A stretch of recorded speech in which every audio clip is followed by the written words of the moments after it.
His head hurt.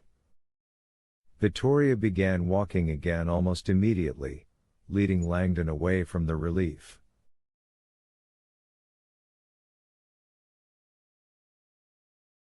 "I think someone's following us," she said. Langdon looked up. "Where?" Victoria moved a good 30 yards before speaking. She pointed up at the Vatican as if showing Langdon something on the dome. "The same person has been behind us all the way across the square."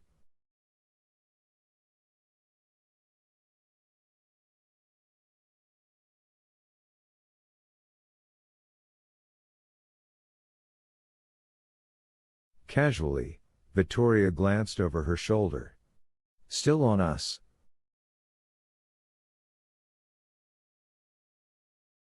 "Keep moving." "You think it's the assassin?" Victoria shook her head. "Not unless the Illuminati hires women with BBC cameras."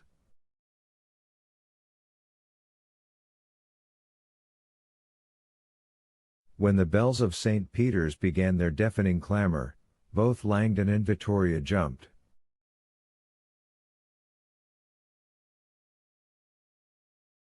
It was time.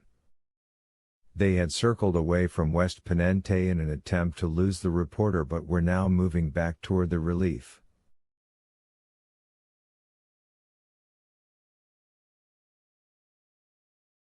Despite the clanging bells, the area seemed perfectly calm. Tourists wandered. A homeless drunk dozed awkwardly at the base of the obelisk.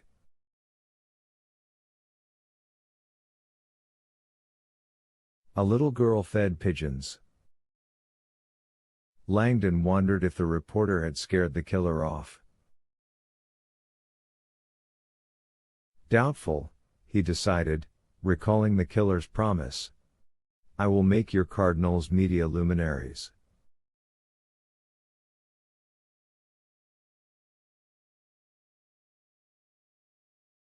As the echo of the ninth bell faded away, a peaceful silence descended across the square.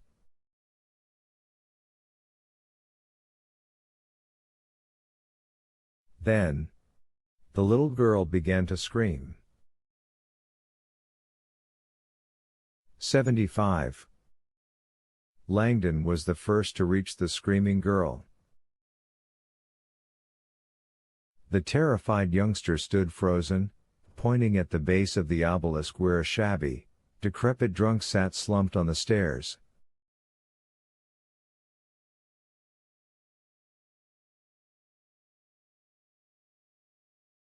The man was a miserable sight. Apparently one of Rome's homeless.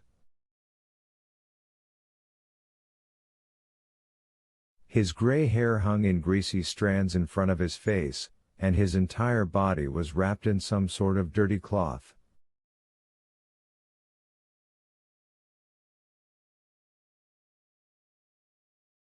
The girl kept screaming as she scampered off into the crowd. Langdon felt an upsurge of dread as he dashed toward the invalid. There was a dark, widening stain spreading across the man's rags.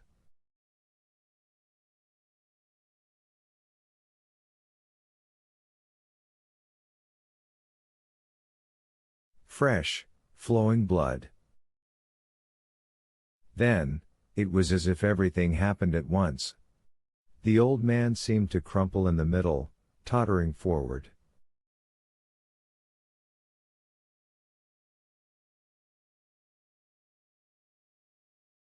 Langdon lunged, but he was too late. The man pitched forward, toppled off the stairs, and hit the pavement face down. Motionless.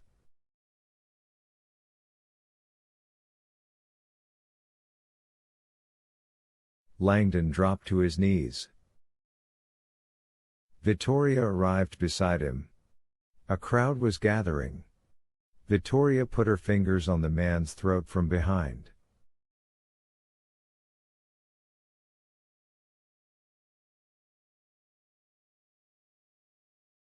There's a pulse, she declared. Roll him? Langdon was already in motion. Grasping the man's shoulders, he rolled the body.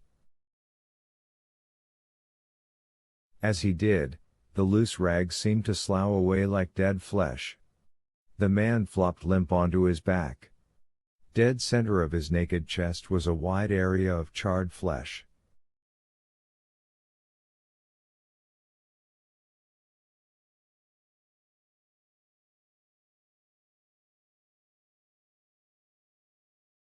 Vittoria gasped and pulled back.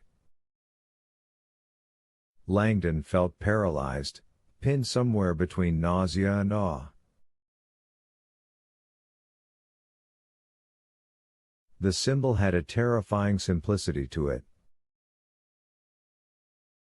Air, Vittoria choked. It's him. Swiss guards appeared from out of nowhere, shouting orders, racing after an unseen assassin.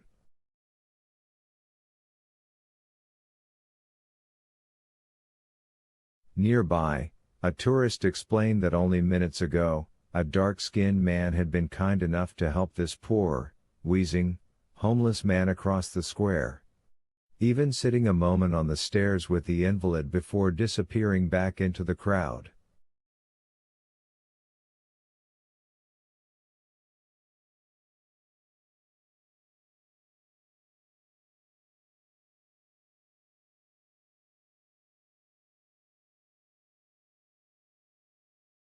Vittoria ripped the rest of the rags off the man's abdomen. He had 2 deep puncture wounds, one on either side of the brand, just below his rib cage.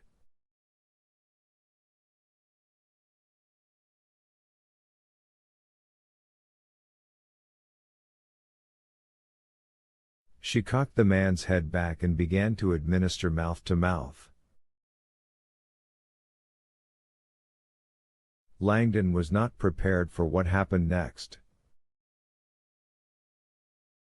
As Vittoria blew, the wounds on either side of the man's midsection hissed and sprayed blood into the air like blowholes on a whale.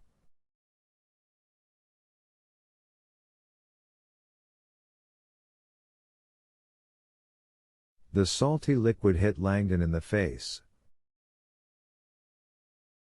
Vittoria stopped short, looking horrified. His lungs. She stammered. They're punctured.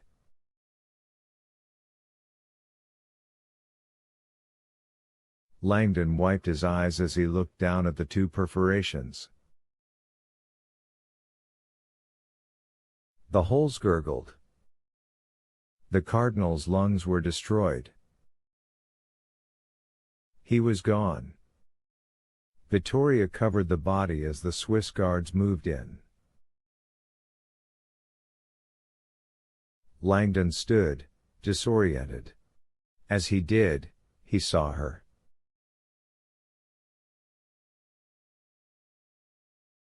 The woman who had been following them earlier was crouched nearby. Her BBC video camera was shouldered, aimed, and running. She and Langdon locked eyes, and he knew she'd gotten it all.